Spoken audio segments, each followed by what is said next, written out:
Corona. कधी काळी हा शब्द ऐकताच अनेकांना धडकी भरायची. एक काळ असा होता की कोरोनामुळे लाखो जणांना जीव गमवावा लागला. एका मागोमाग एक आलेल्या कोरोनाच्या लाटा, नवनवे व्हेरियंट्स यामुळे जगभरात भयावह परिस्थिती ओढवली होती.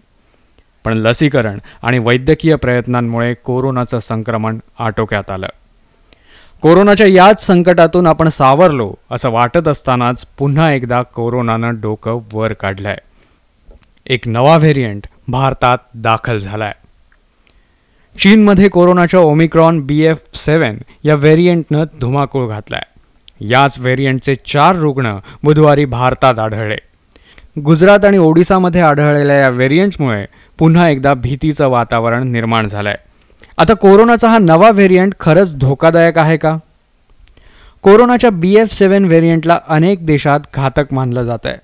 हा व्हायरस ओमिक्रॉन सब व्हेरियंट BA.5 पासून म्युटेट होऊन बनलाय.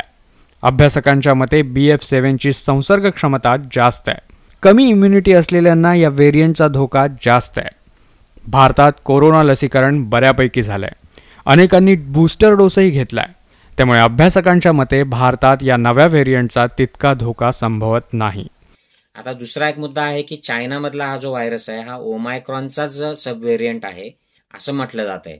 जर त्यांच्याकडे असलेली जी परिस्थिती आहे त्याचा खरा सायंटिफिक डेटा जर आला की हा कुठला व्हेरियंट हे सगळं करतो आहे आणि हा ओमायक्रॉनच आहे का की अजून काही तिथे व्हेरियंट आलेला आहे की हा कोविड शिवाय अजून दुसरं काही त्यांच्याकडे सुरू आहे, हे जेव्हा अजून स्पष्ट होईल तेव्हा मग आपल्याला सांगता येईल की याचा भारतावर काय इम्प्लिकेशन्स होतील.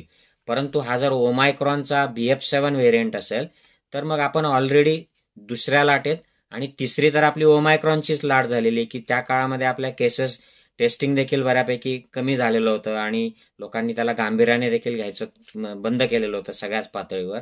त्यामुळे ती लाट मोठी आपल्याकडे येऊन गेली पण तिचं रिपोर्टिंग झालं नाही, टेस्टिंग झालं नाही. म्हणून आपण यातून सगळ्यातून गेलेलो आहोत. होपफुली आपल्याकडे हा व्हायरस आता ऑलरेडी आलेला आहे. ऑक्टोबरमध्ये गुजरातमध्ये आला होता आणि अजूनही त्याचा काही तसा प्रसार झालेला नाही किंवा त्याने जीवितहानी नाही झालेली. म्हणजे आपल्याकडे त्याचा तेवढा दुष्परिणाम होणार नाही. पण खबरदारी म्हणून या नव्या व्हेरियंटच्या पार्श्वभूमीवर नव्या गाईडलाईन्स जारी होण्याची शक्यता आहे. त्यामुळे येणाऱ्या वर्षाच्या स्वागताआधीच कोरोनाच्या एंट्रीनं सगळ्यांनाच चिंतेत टाकलाय. Bureau report, news 18 Lokmat.